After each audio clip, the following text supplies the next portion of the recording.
Right మరో breaking చూస్తున్నాం. మరి కాసేపట్లో సత్తెనపల్లి పోలీసుల ముందు వైసీపీ మాజీ మంత్రులు అంబటి రాంబాబు, విడుదల రజని హాజరు కానున్నారు.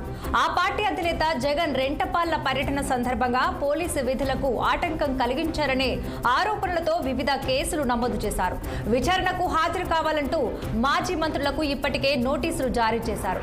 జగన్ రెంటపాళ్ల పర్యటన సందర్భంగా పోలీసుల విధులకు ఆటంకం కలిగించిన కేసులో అంబటిని జగన్ పర్యటన సమయంలో నిబంధనలు ఉల్లంఘించిన కేసులో విడుదల రజనీని విచారించనున్నారు.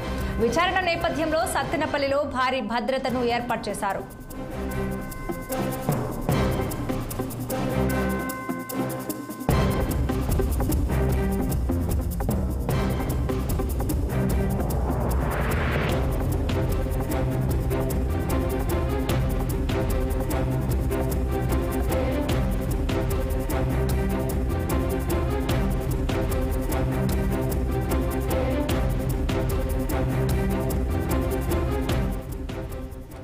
ఇక ఇదే అంశంపై మరింత సమాచారం మా అమరావతి ప్రతినిధి పవన్ ఫోన్ లైన్ లో అందించేందుకు సిద్ధంగా ఉన్నారు. చెప్పండి పవన్, మాజీ మంత్రులు అంబటి రాంబాబు, విడుదల రజనీ విచారణ నిమిత్తం సత్తెనపల్లి పిఎస్ కు ఎప్పుడు చేరుకుంటారు? పూర్తి అప్డేట్స్ ఏంటి?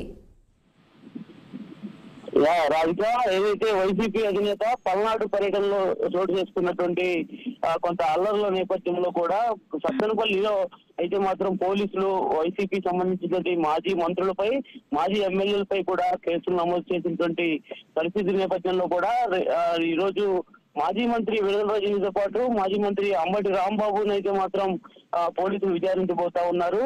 ఏదైతే రెంటపాళ్ల పర్యటనకు సంబంధించి కూడా కొంత వివాదాస్పదంగా మారడమే కాకుండా కొన్ని ప్రభుత్వ ఆస్తులు సైతం కూడా ధ్వంసం చేశారు అనేటువంటి దానిపై అయితే మాత్రం పోలీసులు కొన్ని సెక్షన్లు కూడా యాడ్ చేసి ఈ రోజు అయితే మాత్రం ఈ కేసులు కట్టడం కాకుండా కేసులో ఉన్నటువంటి దాదాపు 151 మంది వరకు కూడా చేర్చడం అయితే మాత్రం జరిగింది.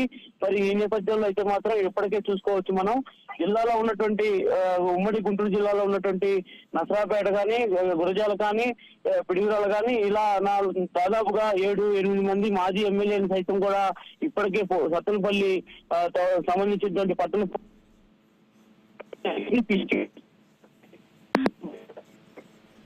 పరిస్థితి కూడా కనిపిస్తా ఉంది. మరి ఈ నేపథ్యంలోనే ఈ రోజు విడుదల రజనీని కూడా రావాలంటూ కూడా సత్తెనపల్లి పోలీసులు గత 2 రోజుల క్రితం ఇంటికి వెళ్లి మరి నోటీసులు ఇచ్చారు. మరి అదేవిధంగా గుంటూరు జిల్లా అధ్యక్షుడిగా పనిచేస్తున్నటువంటి మాజీ మంత్రి అంబటి రాంబాబు ఇంటికి సైతం కూడా సత్తెనపల్లి సంబంధించినటువంటి పోలీసులు వెళ్లి నోటీసులు ఇవ్వడంతో కూడా మరి ఈ రోజు అయితే మాత్రం వారు సత్తెనపల్లి పోలీస్ స్టేషన్ లో విచారణకు హాజరవుతారా లేదనేది మాత్రం ఒక సస్పెన్స్ అయితే మాత్రం కొనసాగుతా ఉంది. ఎందుకంటే ఇప్పటికే కూడా అంబటి రాంబాబు ఇదే అంశాలపై కూడా న్యాయస్థానాన్ని ఆశ్రయించడం కూడా జరిగింది. అదేవిధంగా అసలు ఎలాంటి సమాచారం లేకుండా తమపై తప్పుడు కేసులు బనాయించి ప్రభుత్వం ఒక కుట్రపూరిత ధోరణితో వ్యవహరిస్తా ఉంది అనేటువంటి దానిపై కూడా అంబటి రాంబాబు అయితే మాత్రం న్యాయస్థానాన్ని ఆశ్రయించినటువంటి నేపథ్యంలో మరి మరోవైపు విడుదల రజనీ సైతం కూడా తనపై తప్పుడు అభియోగాలు మోపుతా ఉన్నారు. మేము పూర్తి స్థాయిలో కూడా పోలీస్ పర్మిషన్ తీసుకునే రెంటపాళ్ల వెళ్లడం అయితే మాత్రం జరిగింది, కావాలని తమపై ఒక కుట్ర ప్రయత్నం చేస్తా ఉన్నారు అనేటువంటి దానిపై అయితే మాత్రం విడుదల రజనీ కూడా ఆరోపిస్తా ఉన్నటువంటి నేపథ్యంలో మరి వీరిద్దరూ ఈ రోజు సత్తెనపల్లి పోలీస్ స్టేషన్ కు హాజరవుతారా లేదనేది కూడా సస్పెన్స్ కొనసాగుతున్నాయి. ఇప్పటికే సమయం 11 గంటలు అవుతా ఉన్నప్పటికీ కూడా ఇప్పటి వరకు అయితే వైసీపీ నేతలకు కూడా వారు వస్తారనేటువంటి సమాచారం కూడా లేదని కూడా స్థానికంగా ఉన్నటువంటి వైసీపీ నేతలు అయితే మాత్రం చెప్తా ఉన్నారు. మరోవైపు అంబటి రాంబాబు అయితే మాత్రం ప్రస్తుతం గుంటూరులోనే ఉన్నారు. మరోవైపు చిలకలూరుపేటలోనే విడుదల రజనీ ఉన్నటువంటి నేపథ్యంలో మరి వీరిద్దరూ కలిసి వస్తారా మధ్యాహ్నం వరకు, లేదంటుకుంటే రారా అనేటువంటి దానిపై అయితే మాత్రం ప్రస్తుతం సందిగ్ధత అయితే మాత్రం కనిపిస్తా ఉంది.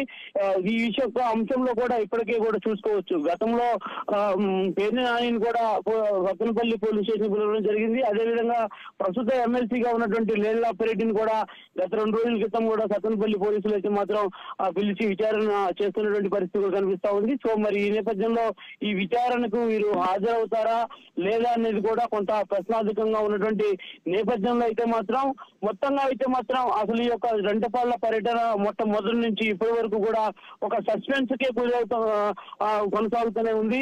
ఎందుకంటే జగన్మోహన్ రెడ్డికి ఆ 3 కాన్వాయ్లకు మాత్రమే అనుమతి ఇచ్చినటువంటి నేపథ్యంలో దాదాపు వందలాది మంది కాన్వాయ్లతో పార్టీ కార్యకర్తలతో కూడా రెంటపాలు వెళ్లి కొంత ఇబ్బందికరమైనటువంటి పరిస్థితులే కాకుండా ఇద్దరు ముగ్గురు మరణించడం కూడా జరిగింది కాబట్టి వీటన్నిటి దృష్ట్యా పోలీసులు ఈ కేసులు అయితే మాత్రం నమోదు చేసి పూర్తి స్థాయిలో విచారిస్తున్నటువంటి పరిస్థితి కూడా కనిపిస్తా ఉంది రాధిక.